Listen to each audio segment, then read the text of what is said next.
Well, that's one gentleman who's inspired by our Blue Pacific. Here's another. It seems like just another play day on the Hawaiian island of Maui.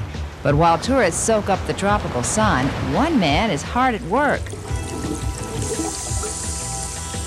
Chris Newbert's job is underwater, and his pictures have made him one of the foremost marine photographers in the world. I became involved in photography as a result of my diving. And after I left school, I moved to the Big Island of Hawaii and became a diving instructor, trying to avoid serious work. And because I was in the water anywhere from 3 to 4 dives a day, I took up underwater photography just as a means of diversion and to occupy myself while I was down there all this time. When Chris dives, he dives alone, not something he'd recommend for a sport diver. But then Chris is a pro. He says there are dangers, but seldom from the marine life he's there to photograph. Sharks, due to a lot of very popular movies and television shows, to make good television and such, they over-dramatize what sharks are all about. Sharks, in my mind, are one of the most beautiful creatures in the entire ocean. They're a perfected eating machine. We as human beings, under normal circumstances, don't represent anything that the shark is genetically programmed to eat. I've literally been diving in schools of hundreds of sharks, so many that you can't see, as far as you look, you can't see the end of the school, and they're all around you. And just drifting amongst these sharks as they glide in the ocean current like gulls gliding in the wind. And it's a magnificent experience, and it's not a threatening experience. That's easy for him to say. But then Chris is in the water several times a week.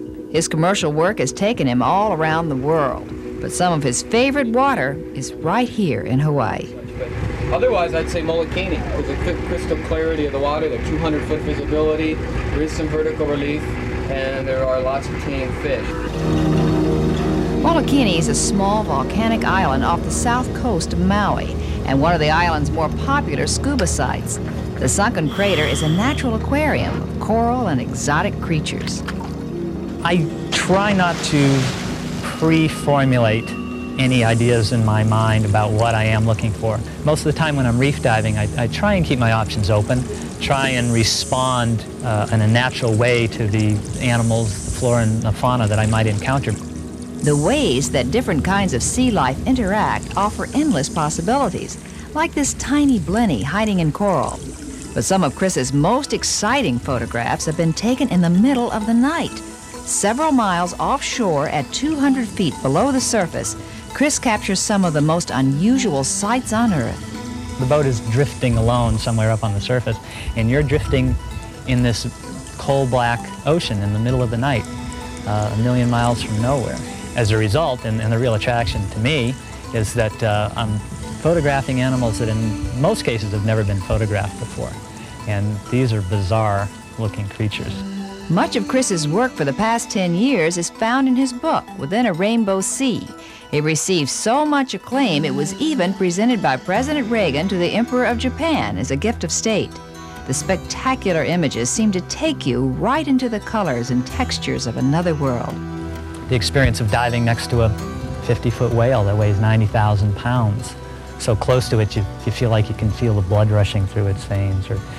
That's one end of the scale. The other end of the scale is looking down through the close-up lens of your camera at what becomes like an extraterrestrial landscape.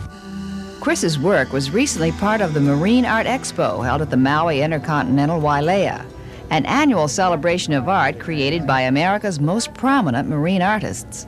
While some people choose to take up a paintbrush, Chris feels he never had a choice about his photography. He says it's been his calling in life all along. I look at my lifestyle now and what it means to me and how my lifestyle supports my inner nature. And I realized that I didn't have a choice. Along the way, I kept thinking, should I be doing this? Should I do a legitimate job, quote unquote, a real job?